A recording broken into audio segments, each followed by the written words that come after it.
This is Newcap News with Lauren Poland.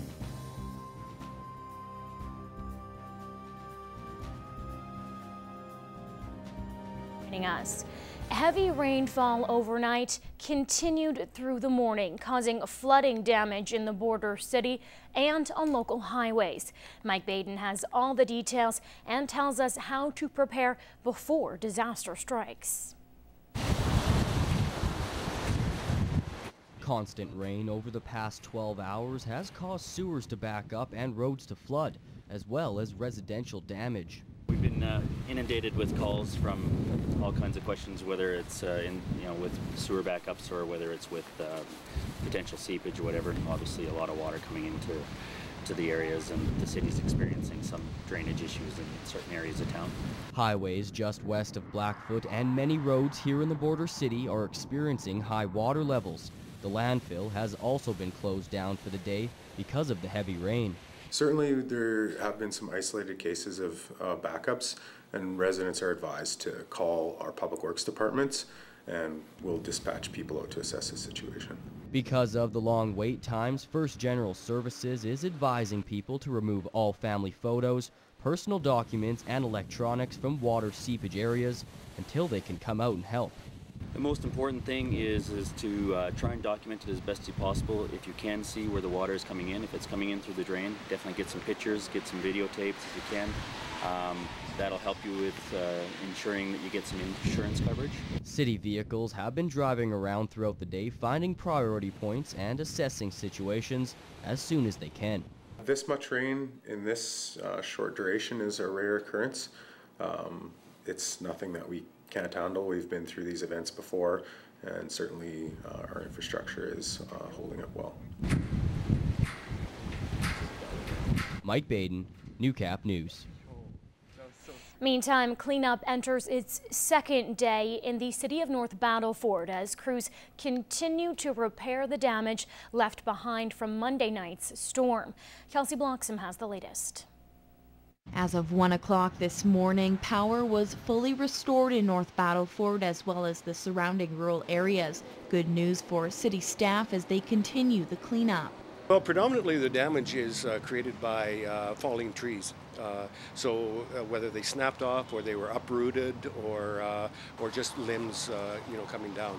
And of course you can hear right now how we're still going at it in the cleanup. Luckily, Monday's storm was unlike the last major event the city saw 2 years ago, where flooding from significant rainfall caused huge damage. Really what happened, it was a huge wind event. The winds were peaking at in excess of 100 kilometers an hour, and they were sustained winds, so they really covered a large area of the city. Devastating upwards of 100 trees, not to mention the many homes, sheds and parked cars damaged as a result.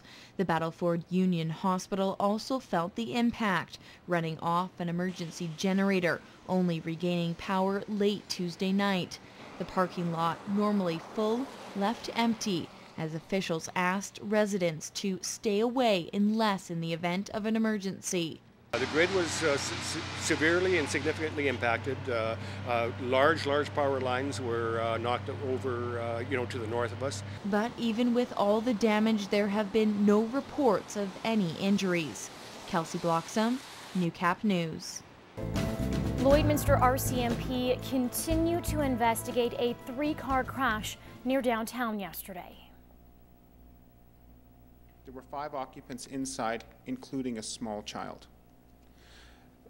The small child taken to the hospital was not seriously injured, and the investigation at this time has identified that the child was in a safety seat. All 5 people weren't seriously injured and have since been released from hospital. The most important thing about while you're inside a motor vehicle is you have to wear your seatbelt. RCMP say speed was a factor, but alcohol was not involved.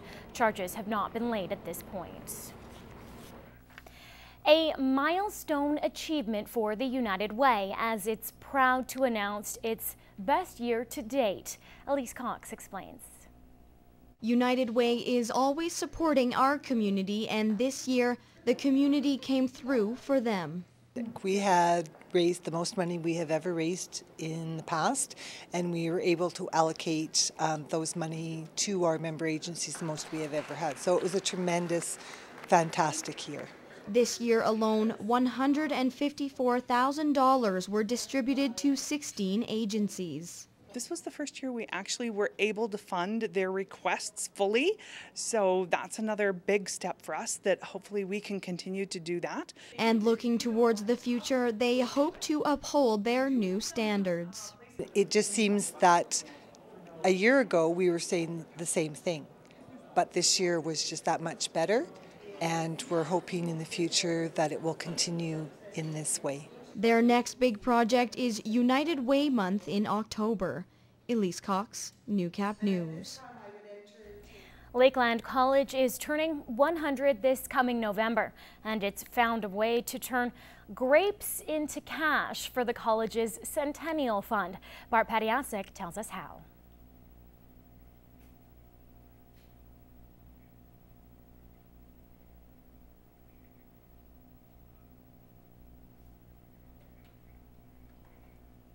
The wine, called Ever to Excel, has debuted at liquor stores this week. And according to Lakeland officials, it's already a hit. Our local liquor stores that are partnering with us, they weren't sure how many bottles we would sell, but they sold out within a couple of hours.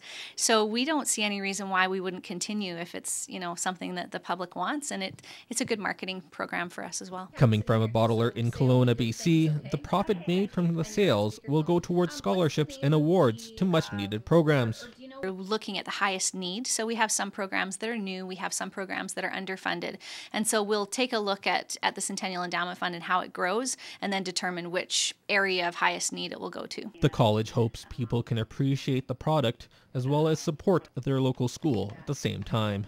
People want to know that they're locally supporting individual not-for-profits and that sort of thing. And so I guess if you can have a nice glass of wine and know that you're supporting students, that's a pretty good combination. The wine can be purchased at the Corner Store Liquor Store in Lloydminster and the Old Liquor Store in Vermilion. The white wine is out now, and the red will be in stores Friday. Bart Padiasek, Newcap News. Well, school is out for summer as the final day of classes wrapped up this afternoon throughout the Lloydminster Public School Division. Now we take an in-depth look at the year that was and what's in store for the future in this week's Beyond the Classroom. Put some money there. We'll finish this real quick.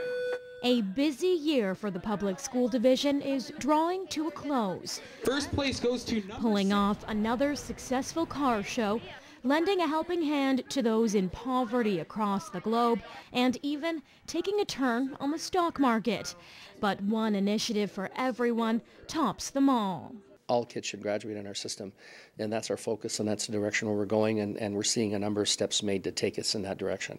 Some of those steps include multiple programs to keep kids from failing and weekly teacher meetings to discuss students at risk.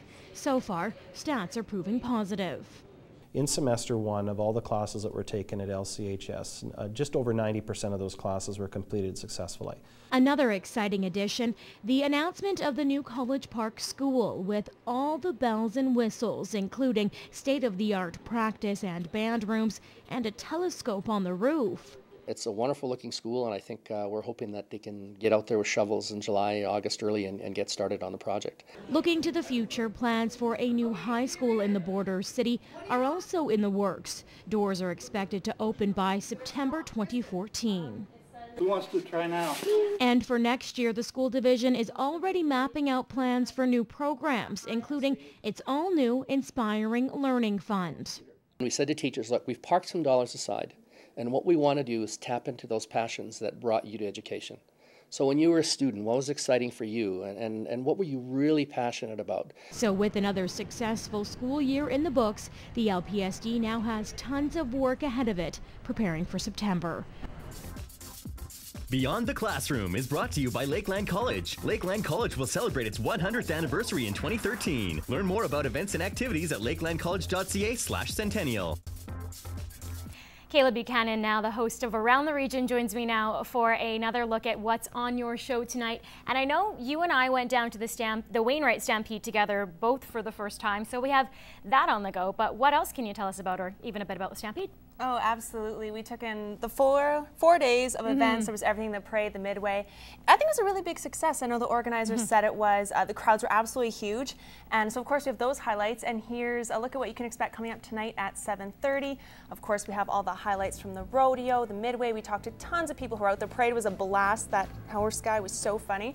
We're in St. Paul for the unveiling of one of the original pioneer homesteads in the region, the Deschutes Bay House, which took volunteers 5 years to completely restore to its original condition. And then in Vermilion, we'll take a look at the ALICE program and what it means for local producers.